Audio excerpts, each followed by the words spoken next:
12 kahulugan ng abukado sa panaginip. Una, ang maraming abukado sa panaginip ay tanda ng kasaganaan at oportunidad. Pangalawa, ang namimitas ng abukado sa panaginip ay simbolo ng pag-aani ng pinaghirapan. Pangatlo, ang kumain ng abukado sa panaginip ay nagpapahiwatig ng kalusugan at kasiyahan. Pang-apat, ang nagtatanim ng abukado sa panaginip ay tanda ng paghahanda para sa magandang hinaharap.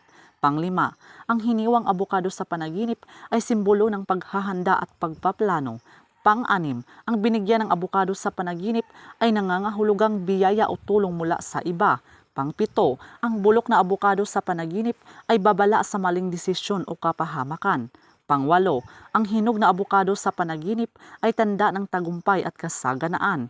Pang-siyam, ang hilaw na abukado sa panaginip ay simbolo ng oportunidad na kailangan pang paghandaan. Pang-sampu, ang bumili ng abukado sa panaginip ay nagpapahiwatig ng pagsisikap para makamit ang layunin. Pang-11, ang nagbibinta ng abukado sa panaginip ay tanda ng pagpapalago ng yaman o negosyo.